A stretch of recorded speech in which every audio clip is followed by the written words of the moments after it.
Deer students of this class will find you hale and hearty. আশা করি আপনারা ভালো আছেন। তো আমরা পূর্বের ক্লাসে আলোচনা করছিলাম পার্টস অফ স্পিচ সম্পর্কে। তো আজকের আলোচ্য বিষয় হচ্ছে নাউন, মানে ইন্ডিভিজুয়ালি শুধু নাউন নিয়ে আলোচনা করা হবে। এই আজকের ক্লাসটাতে নাউনের যত প্রকার প্রবলেম আছে সেই প্রবলেমগুলোকে যাতে আমাদের ভবিষ্যতে ফেস করতে না হয় সেই ক্ষেত্রে আজকের এই ভিডিওটা বানানো। তো আজকে আমরা নাউনটাকে যেভাবে শিখবো সেটা হচ্ছে যে এত ইজিলি শেখার চেষ্টা করব যাতে আমাদের নাউন সম্পর্কে যত প্রকার প্রবলেম হোক এই প্রবলেমগুলো ভবিষ্যতে আর আমাদেরকে ডিস্টার্ব করবে না। তো আমরা শুরু করি নাউনের সংজ্ঞা দিয়ে। তো নাউন মানে বিশেষ্য।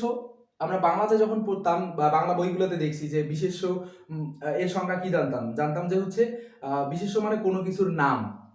তো কিসের নাম আমরা একটু বোঝার চেষ্টা করি। সেটা হচ্ছে যে এই পৃথিবীতে যত কিছু আছে যেগুলোকে দেখা যায় সব কিছুই হচ্ছে নাউন। আমাদের তাহলে প্রবলেমটা হয় কোথায়? আমাদের প্রবলেমটা হয় যে আসলে নাউনের যে বিভিন্ন ধরনের ক্লাসিফিকেশন আছে, প্রকারভেদ আছে, সেগুলো আইডেন্টিফাই করার ক্ষেত্রে আমাদের প্রবলেমগুলো হয়ে যায়। কিন্তু খেয়াল করে দেখি যে আমরা অনেক নাউন চিনি, হিউজ নাউন চিনি, কোটি কোটি নাউন চিনি। তাহলে আমরা একটু সংজ্ঞাটার দিকে তাকাই। এখানে আপনি সংজ্ঞা লিখে রাখছি যে noun is the name of person, place, thing or idea. এই চারটা জিনিস আমি লিখছি। এই চারটা জিনিসের বাইরে কি আপনি কোনো কিছু চিন্তা করতে পারেন? দেখেন তো, একটা হচ্ছে পারসন, একটা হচ্ছে থিং, একটা প্লেস, একটা আইডিয়া। এই চারটা জিনিসের বাইরে পৃথিবীতে কোনো জিনিসই নেই। তার মানে কি পৃথিবীতে যত কিছু আছে যেটার কিনা একটা নাম দেওয়া সম্ভব, তাহলে সেইগুলোই হচ্ছে আমার নাউন। আমি এক কথায় বলতে চাই যে that we can see everything is noun. যেটা আমরা দেখতে পাই তার প্রত্যেকটা জিনিসই হচ্ছে নাউন। হতে পারে সেটা যে আমার এটা হচ্ছে আমার চুল, তাহলে এটা হচ্ছে একটা নাউন। হতে পারে আমার একটা ঘড়ি নাউন, এটা টি শার্ট আমার নাউন, আমার একটা মার্কার পেন সেটা নাউন, আমার সামনে একটা চেয়ার আছে সেটা নাউন, আমি যে বিছানাটায় শুই সেটা নাউন, আমি একটা মোবাইল ফোন ইউজ করি সেটা হচ্ছে আমার নাউন। কোনটা নাউন নয়? প্রত্যেকটা জিনিসই হচ্ছে নাউন। তার মানে যেই জিনিসটা ইউজ করতে গেলে আমার একটা নাম দিতে হয়, তাহলে সেটা হচ্ছে নাউন। তাহলে আমাদের প্রবলেমগুলো যেখানে হয় সেখান থেকে একটু শুরু করি। খেয়াল করে দেখেন যে এখানে আরেকটা প্রবলেম হয় যে নাউনের কোথাও কোথাও কোনো এমসিকিউ প্রশ্নতে চাওয়া হয় যে নাউন কত প্রকার। সেক্ষেত্রে কিন্তু এরকম দেওয়া থাকে যে আসলে 2, 4, 5 এরকম প্রকারভেদ দেওয়া থাকে। তো আমি একেবারেই স্পেসিফিক ভাবে বলে দেই যে নাউনকে প্রধানত দুই ভাগে ভাগ করা, একটা হচ্ছে অ্যাবস্ট্রাক্ট নাউন আর একটা হচ্ছে কনক্রিট নাউন।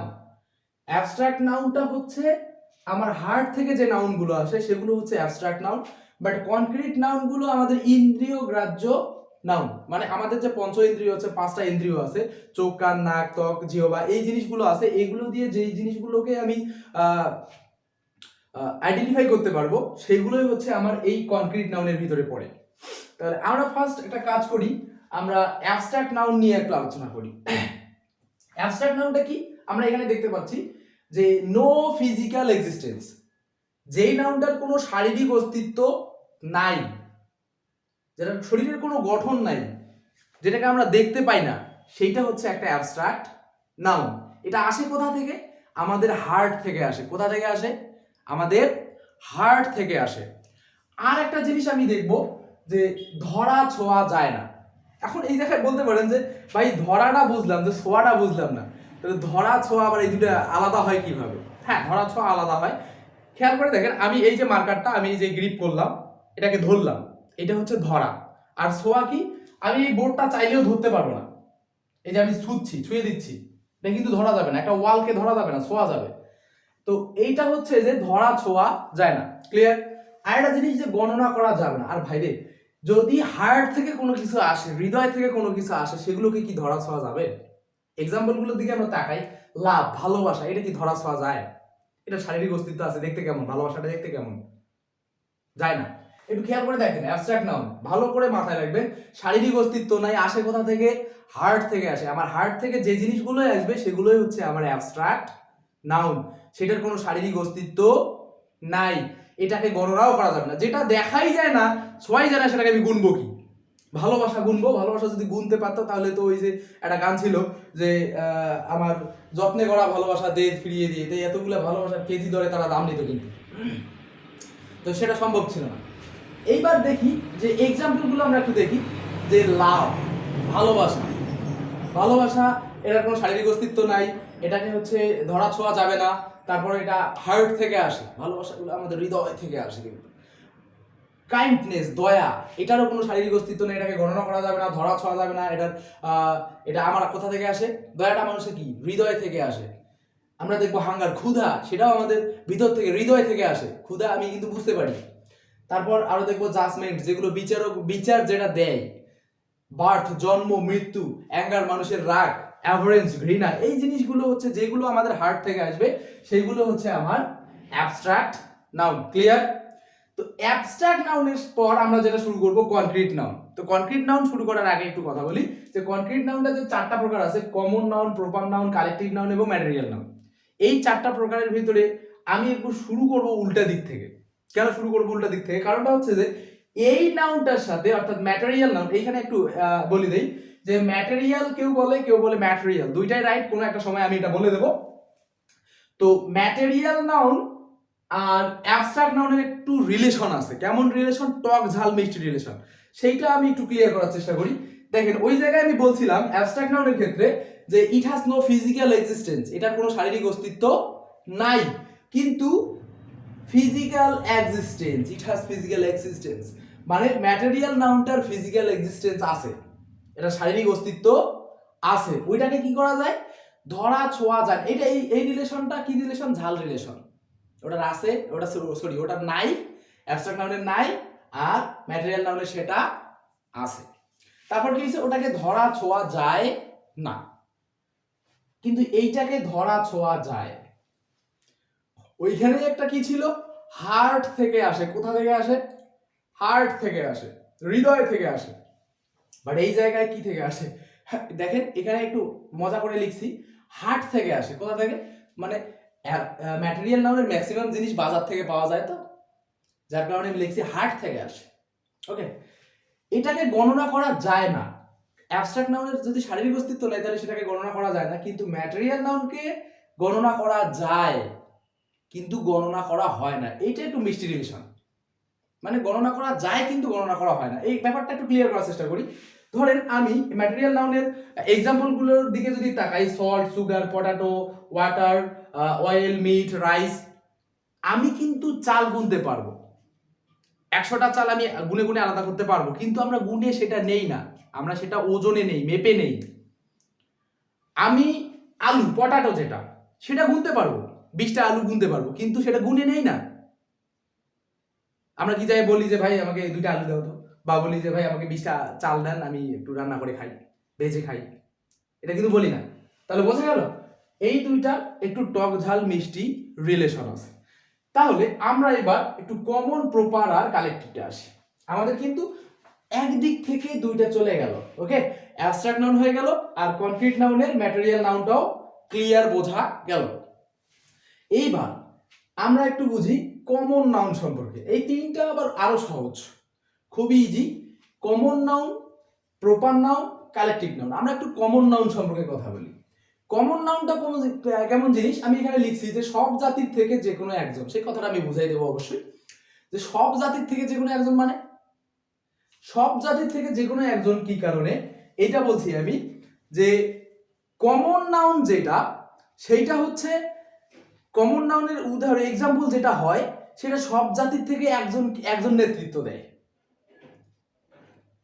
আর কমন কথাটা অর্থ কি? সাধারণ। আমরা অনেক সময় বাজার ঘাটে এই যে টি শার্ট কিনতে যাই, যে কোনো জিনিস কিনতে যাই, খেয়াল করে দেখবেন যে সেখানে আমরা বলি কেউ কোনো কিছু দেয়, হচ্ছে একটা টি শার্ট বের করে দিচ্ছে, আরে ভাই এটা কমন হয়ে গেছে, একটু আনকমন দেন। মানে যেটা ইজিলি অ্যাভেলেবেল সাবস্টেন্স, যেটা সেটা হচ্ছে আমার কমন নাউনের ভিতর পড়ে। কমন নাউনের আরেকটা বৈশিষ্ট্য হচ্ছে কি? এটাকে গণনা করা যায়। আমরা একটু এক্সাম্পল গুলো দেখি। প্লেয়ার, স্টুডেন্ট, বয়, গার্ল। আমি এই তিনটার ভিতর কঠিন রিলেশন আছে, সেই রিলেশনটা বোঝানোর চেষ্টা করব।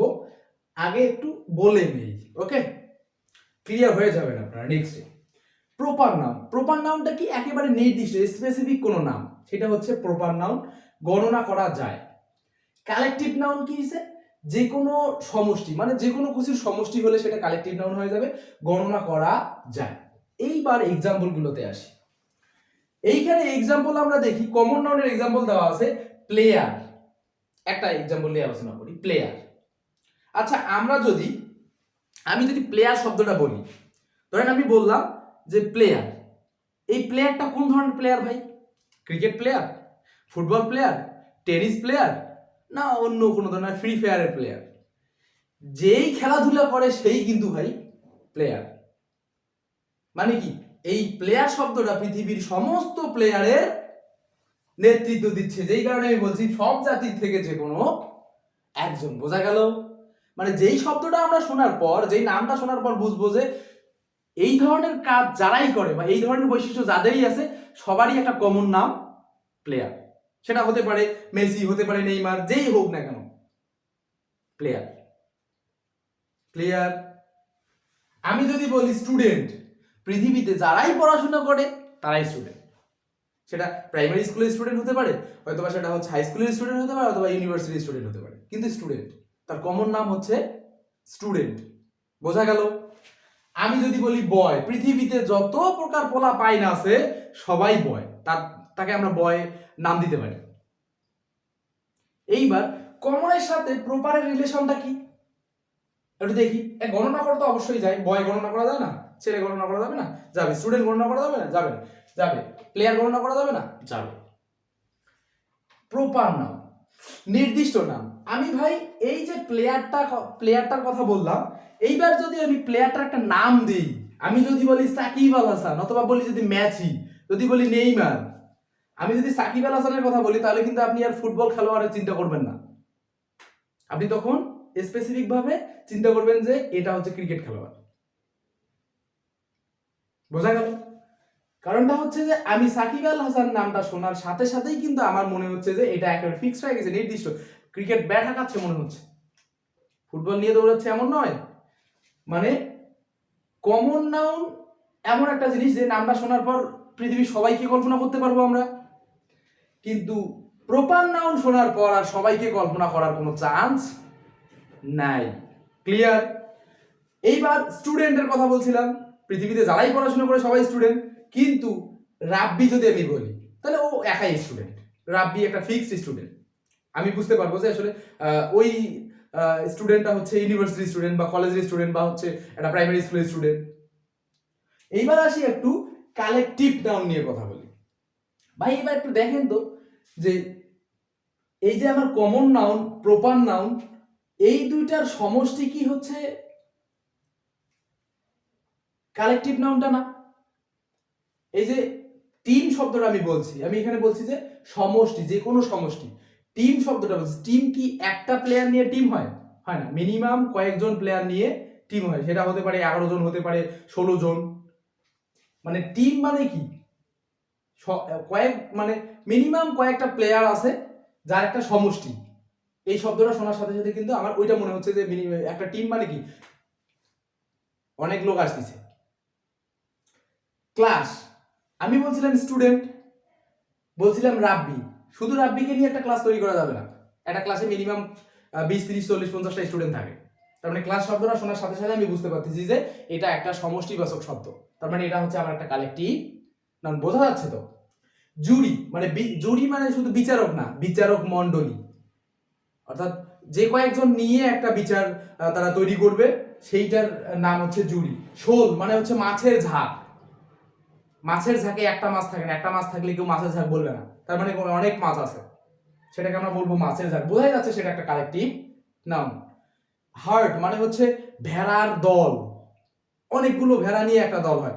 একটা ভেড়া নিয়ে গেলে যদি কয় যে আমি ভেড়ার দল নিয়ে যাচ্ছি, তাহলে বিষয়টা কিন্তু একটু ওয়ার্ড শোনা যাবে। বোঝা গেল? ক্লিয়ার? তাহলে আমি আরেকবার সামারাইজ করার চেষ্টা করি যে অ্যাবস্ট্রাক্ট নাউন কি ছিল। আমার কোনো শারীরিক অস্তিত্ব থাকবে না, হার্ট থেকে আসবে, ধরা ছোঁয়া যায় না, গণনা করা যায় না, উদাহরণগুলো দেখে নেবেন। এখন নাউন সম্পর্কে আরেকটু কথা বলি, সেটা হচ্ছে কাউন্টেবল নাউন আর আনকাউন্টেবল নাউন। আমি তখন বলছিলাম শুরুতে যে কাউন্টেবল নাউন আর আনকাউন্টেবল নাউন আসলে এক্সট্রা করে কোনো নাউন নয়, এইটার ভিতরে আমি এখানে দিচ্ছি যে কমন নাউন গণনা করা যায়, প্রপার নাউন গণনা করা যায়, কালেকটিভ নাউনও গণনা করা যায়। তাহলে এই তিনটা নাউন হচ্ছে মানে হচ্ছে কাউন্টেবল নাউন। আর বাকি দুইটা নাউন হচ্ছে আনকাউন্টেবল নাউন, গণনা করা যায় না। এই জায়গায় আরেকটু প্রবলেম হয়। ধরেন এক্সাম্পল আসলো চাঁদ, সবাই বলে যে চাঁদ তো গণনা করা যায়, তাহলে চাঁদ কিভাবে আনকাউন্টেবল নাউন হলো? সূর্য গণনা করা যায়, এটা কিভাবে আনকাউন্টেবল নাউন হলো? এটা তো কাউন্টেবল হওয়ার কথা, গণনা করা যায়, এই এক গুনলাম। আপনি গণনা করা যায় এইটাকে বুঝবেন যে এটা গণনাটা কন্টিনিউ রাখা যায়। চাঁদ গণনা করা যায় এক, তারপর গণেন, আর গণনা করা যায় না। তার মানে একটু মাঝামাঝি পর্যায়ে আসতে হবে। কোনটা? যে গুণে গণনাটা হচ্ছে কন্টিনিউ রাখা যায়, আবার গুণে যেটা শেষ করা যায় না সেটাও আনকাউন্টেবল নাউন। যেটা গণনাটা কন্টিনিউ করা যায় না সেটাও আনকাউন্টেবল নাউন, আবার গুণে শেষও করা যায় না সেটা আনকাউন্টেবল নাউন। আপনি যদি তারার কথা চিন্তা করেন তাহলে সেটাও কিন্তু আনকাউন্টেবল, আপনি তারা গুণে শেষ করতে পারবেন না। মাঝামাঝি যেটা গণনাটা কন্টিনিউ রাখা যায় এবং গুণে শেষ করা যায় সেটা হচ্ছে আমার কাউন্টেবল নাউন। ক্লিয়ার?